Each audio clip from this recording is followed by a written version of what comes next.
CouchPotatoGM.com is the website. Couch Potato General Manager is the YouTube channel. You know it because you're on it. Go ahead and hit that subscribe, like button. Share it right now. Stop what you're doing. Share it and then come back to it, or maybe you want to wait to the end. I don't know what you want to do. Just make subscribe, like button. That's all. It's all one thing, man. Just do it all in one. It's all one thing. We're here to talk Falcons Draft Recap 2019, NFL Draft Recap 2019. Yo, you wasn't happy with their first pick? No, I was. No, you content. I was content. I gave him a solid B. Yes. They drafted Chris Lindstrom from Boston College. This guy's a physical, tough, athletic player. The Falcons, we're going to talk about the other offensive line they drafted later, but they made a concerted effort to address the trenches, to get in tough, nasty, athletic football players. That's what Lindstrom brings to the table. I like him better as a run blocker, but he didn't allow any sacks last season at Boston College. He only allowed 4 quarterback hurries. Matt Ryan was hurried 113 times last season, third most in the NFL, 42 sacks. So the Falcons knew where they wanted to go and went there with Chris Lindstrom. So looking at the tape of Chris Lindstrom, just like Headley had said, he is a better run blocker than he is a pass blocker. This is a guy who's extremely aggressive and to the point of like overrunning blocks. Overrunning second level, third level blocks. Like he wants to kill somebody. He wants to maul somebody, and you got to reel it back a little bit. And I thought, at first I was like, man, he's just a downhill power scheme type of player. But then you can see the movement. You can see him pulling. You can see him swinging. You can see him getting out on screens and stuff. So I was like, okay, all right. If we can dial back the aggressiveness, we can just dial it back a bit.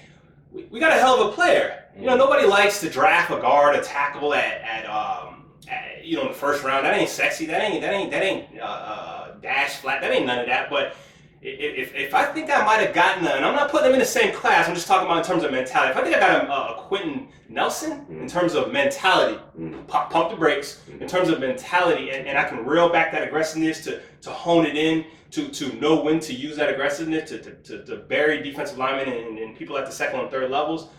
You got to help the player because, like Headley said, man, how many snaps he allowed a sack? Like 368 snaps. Bro, that's it might as well have been 365 days, man, because he didn't let nobody through. So you need to control rage. Just control it. You need to control rage for Lindstrom. And again, Heather, you kind of alluded to, you gave a little foreshadowing. This was the theme. This was the theme early on, and certainly throughout the offseason. They bring in James Carpenter, via free agency, who's known for his run blocking. And then you go, and there was the thought process, maybe they address the defensive line, try to figure out what's going on with Grady long term, put somebody next to him, maybe he's eventual replacement, whatever the case may be. No, they addressed the offensive line. It was a problem last year. They struggled to run the football. Not because of the ball carrier, but because the offensive line couldn't get a push. You fell behind in games because you had those injuries on defense, all right? And you became one-dimensional. So Matt Ryan takes those excessive hits and hurries. So they have to get back to being balanced if they want to get back to being, conference champion. No, I agree, man. When I first saw it, I was like, maybe a little too early, but from a value perspective, positions that. But I heard a lot of teams was coveting Lindstrom, and a lot of teams had him as the number 1 guard on their board. So.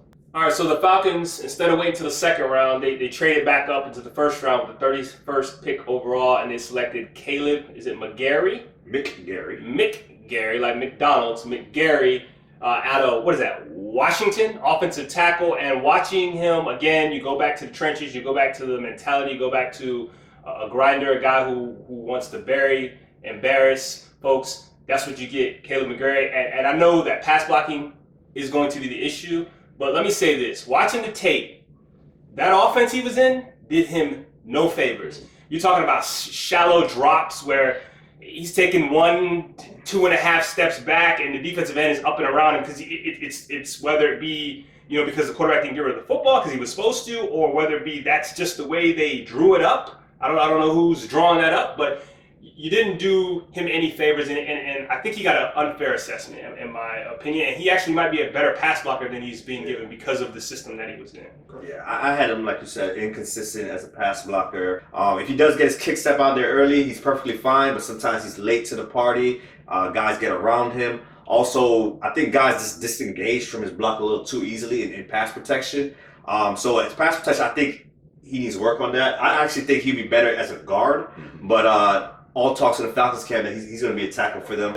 What he does bring to the Atlanta Falcons is a nasty run blocker, another nasty run blocker, an athletic nasty run blocker that can get to the edge and seal off blocks for Devonta Freeman and the running back core in Atlanta. This isn't just a matter of shielding guys. This is zone, so you need obviously guys to pull and get to the second level and move and create those cutback lanes. But you bring in a pair of guys who want to bury guys as well. Nasty. You know what I mean? So you know, football again. A lot of times, we talk about all of the measurements, the measurables, put a lot of emphasis on the spark and testing scores, but it's neck up. And it's not just your ability to process information, it's also your mentality, how you approach the game. And the Falcons, they missed physicality up front. They just, there was a dearth of physicality along that offensive line. And with these two selections, I mean, they basically done a 180 with respect to that. All right, man, in the fourth round, because they didn't have a third round pick, obviously they traded back up. They didn't have a second round pick either, so they traded back up. So now we're in the fourth round with the 111th pick. They selected Kendall Sheffield, cornerback out of Ohio State. He's 5'11", 193. Before I looked at the bio, I thought he was 6'2", extra long arms. He played a little bit bigger than I actually thought he was. Played in the slot, played on the outside, played both sides, right side, left side. Okay, we're going to need to pause. You don't fall out your chair. I need you to hold on tight. I felt like, and I'm trying to draw up an analogy here. I was in the car and I was like, man, how am I going to say this so they don't run me over?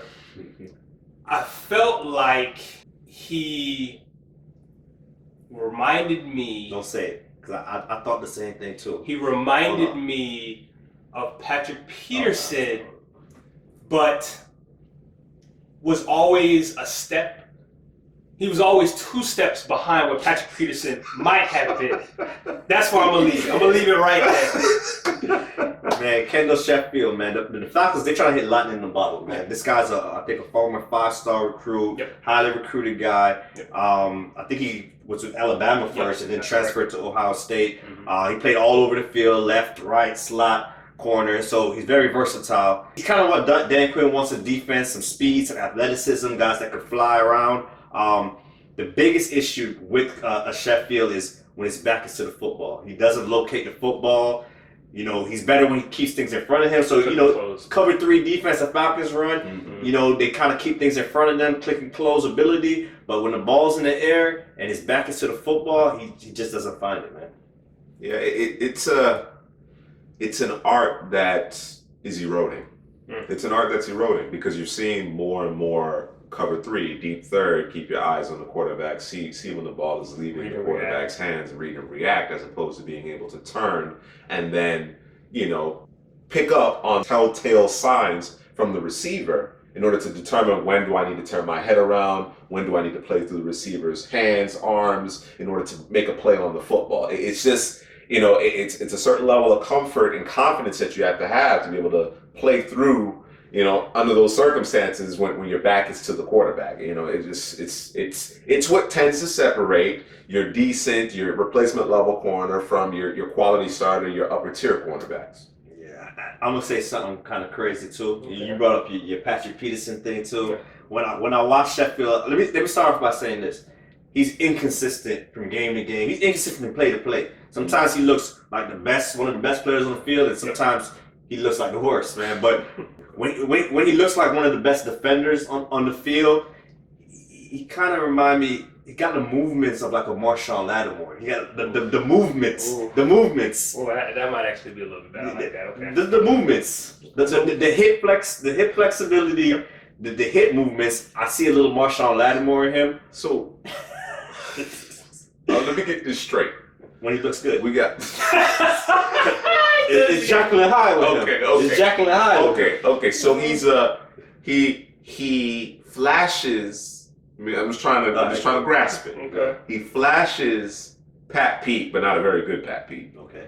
And there are times where he gives you Marshawn Lattimore in terms of movements. In terms of hips. The movement skills, the fluidity in the hips. There you go. Yeah. And then when he's bad, he just misses off the line of scrimmage. He just gets flat-footed. His balance goes. He gets beat. I seen him get beat a lot. So it's just that inconsistency from play to play. Okay. So let's not use those players' names. I'm just kidding. I had to give him both sides of the point. Way on the left, way on the right. Yeah. With the second, fourth round pick, the 135th pick overall, they selected John Cominsky. Did I say it right? Mm-hmm. Yeah. See, I know what I'm doing here. Defensive end out of Charleston. Yeah. Who the hell is he? I had to dig deep to find some tape on Kaminsky. What I did see is he played on the outside and the inside. I think he's a better run defender right now than a pass rusher. He needs to add more pass rushing tools to his box, but he seems to be a guy that on first and second downs when the Falcons think the offense is going to run the football, he's probably going to be on the edge making plays in the run game, man, because he had a lot of tackles for losses. I know the level of competition wasn't as high, but he dominated. First player drafted out of Charleston in over 70 years. I agree with you, Headley, in terms of what he brings to the table. At the forefront, early on in his career, it's going to be his ability to hold up against the run. The Falcons gave up close to 125 yards on the ground last year. They were getting gashed. Obviously, injuries had something to do with that. But again, you know, when you want to make that deep playoff run, you got to have waves and waves of players along the defensive line to stay healthy, to stay fresh, to keep guys effective and on the field. So I think he can certainly come in and contribute. There are question marks in terms of, you know, will Tack play linebacker? I was hearing a little bit of that. The Vic Beasley experiment. And don't get me wrong, I know a lot of people listening to this video right now, they probably are over Vic Beasley. I think the problem is that you're moving Vic Beasley around too much. He's not one of those players, Swiss Army knife type of guys. You got to let him go hunt the quarterback. Now, he needs to do a better job of that, but certainly he's demonstrated in the past that he can do that if you unleash him. Let him do that on a consistent basis. Don't have him dropping back. Don't have him thinking too much. Just go and beat the guy across from you and get to the quarterback. So adding Kaminsky to the mix, I think, only helps the Falcons in terms of the depth and the rotation up front. And another thing with Kaminsky, I do think he needs to get stronger for the NFL level. But what's encouraging, though, is he started at college at 218 pounds. Yes. He went all the way to 285 pounds. Still growing, still developing. So you know he's a junkie in the weight room. Yeah. That's crazy. In the fifth round, the 152nd pick, the Falcons selected running back Qadree Ollison out of Pittsburgh. This guy's a big, physical, one-cut runner. He's in the perfect system. He has to play in his zone system, try to get to the edge. Once he gets to the edge, he has some burst to the edge, can take it the distance. But he has this up style that I'm not a big fan of. His short area quickness, he doesn't do that at all. So non-existent. It's non-existent, man. So he needs to be in this zone scheme that the Falcons run, get to the edge, and show his explosiveness. Yeah, it's a little bit of a build-up speed type of situation. So, you know, he has to get it blocked up, or they have to get it blocked up. Hence, all of the resources they put into really doing a facelift with respect to this offensive line. But assuming you can get him to the edge or create that cutback lane in this zone scheme, once he does get going, to your point, he does have the speed to take it the distance. And he's a load. He's a big back. So, you know, punishing him, hit you with the Freeman, hit you with the Edo Smith, hit you with some Ollison in that mix as well to keep those smaller backs healthy throughout the duration of the season. I think there's a possibility that you have, a bit of a three-headed monster here, assuming, you know, he figures it out and they feel comfortable with him in pass protection from time to time. And the thing about Qadree Ollison also is some backstory on him when James Conner was dealing with his health issues. You know, he came on the scene his freshman season, produced. Didn't see much time the next 2 seasons after that. Started his senior year, produced again. So he's very productive once he's on the field. Another quality that I liked with Ollison was we saw him run the football with the quarterback on the center, with the quarterback in shotgun. He even took some direct handoffs also. So he's very experienced with quarterback on the center, which, you know, the Falcons run a lot of that offense also. In the fifth round, the 172nd pick, the Falcons selected Jordan Miller, cornerback out of Washington, DBU. I guess he. I didn't even catch that. But yeah, he was a part of the so-called DBU. He played opposite Byron Murphy. Played a lot of cover three, bail technique, and he fits the Falcons mold as a long, tall corner that plays in that cover three scheme. But to me, I didn't like him as much because I think he plays too finesse, man. I seen him miss tackle after tackle. He gets hung up on receivers too long. A 6 bench press. I'm not big on the bench press, but when I see you on tape, just can't escape from the receiver and you're missing tackles, I'm gonna look at your 6 bench press and say you need to get stronger, man. You think he can't, or he just wasn't interested? I didn't see it at all. You know, I seen him miss tackle after tackle. I just need to see more dog out of him, man. No. I don't know if he got dog because I seen his helmet come off. He had nothing to say. He was looking around at the ref like, "Yo, what's going on?" Like I'm not challenging your manhood, but like somebody take my helmet off in the snow.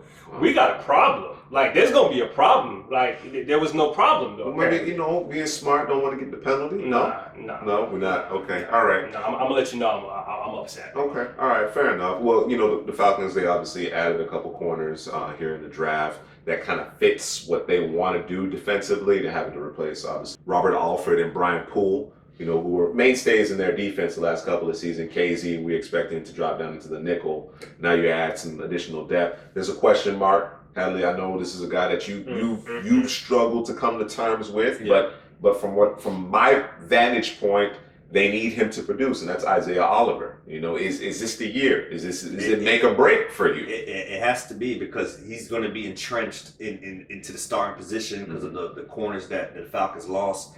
They brought in Kendall Sheffield and Jordan Miller, but I don't think those guys challenge Isaiah Oliver this year for snaps. So he has to be. Round 6, the 203rd pick overall. Falcons got a receiver. Like y'all need more receivers. Yeah, this guy is a little bit more than a receiver though. Marcus Green. Yeah, man. Is that Darryl Green's son? I'm not positive. Okay. All right. Nobody knows who Darryl Green is, but you look him up on YouTube, man. This man has saved so many touchdowns. It's ridiculous. You know our crowd skews a little older, right? Do they? Yeah. All right, I'm putting you to the test. That's because we're a little older. I mean, somebody asked us if we knew who Jared Allen was, so I'm just saying. But you understand though. Yeah. Okay. You're right. I took it as disrespect. Yeah, I did too. I was a little hurt, but Take it out. I'll take it out. Jared Allen. You know who Jared Allen is. What you mean? Marcus Green, man, this guy's a 4.3 40. He's listed as a wide receiver, but I don't expect him to produce much as a wide receiver. He got to clean up some of his route running, being more strong at the catch point. This guy's an all-purpose guy. He's a return specialist, man. He had 4 kick return touchdowns in 2017, an FBS record. So I expect to see him out there returning kicks for the Falcons. Do you think he gets a play or two a game? Something they specifically want to go to him and get him the football, let him get out. Yeah, if they can design stuff for him, he's a yards after the catch beast. He's a beast in the open field. So you get the end around going to jet sweep or something like that. All right, Falcons fans. # rise up. # in brotherhood. # what else? Dirty Birds. Dirty Birds, man. That's back in the day. Jamal Anderson. Yeah, we're doing that. Nah. It was Jesse Tuggle. OJ Santiago. That's Tuggle. Oh yeah, OJ. Yeah. They did Dirty That's Birds. Tuggle. Who sent Jamal Anderson out the door? It was TJ Duckett. I'll never forget. That injury, Dallas preseason game. No. That sent Jamal Anderson. No, he was upset about TJ The Duckett. ACL, when the ACL was a death sentence. Yeah, I remember that. Yeah. That was it after that. Duckett? Duckett sent him out. He was upset. Y'all drafted Duckett. Yeah, he was upset. But Here's some conversation. Let me know. Was he upset?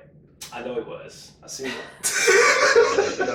Well, man, let us know how you feel about your draft class. Tell me how you feel about your corners. Obviously, we're challenging the Oliver thing, or Helly's challenging the Oliver thing. I'm challenging it too. Let us know how you feel about the corners drafted. Offensive line, man, in the trenches, y'all got a little tougher. How do you feel about that? Freeman, this # us. Fantasy alert. Yeah, he's gonna light it up. He's gonna light it up. Edo Smith gonna get the if healthy with Devontae. It might just be Edo Smith and Ollison after 2 games, maybe. Wow. We'll see. We talking about fantasy alert, and you talking about injuries. Hey, I'm gonna take a chance on him. Okay. Good luck. All right, man.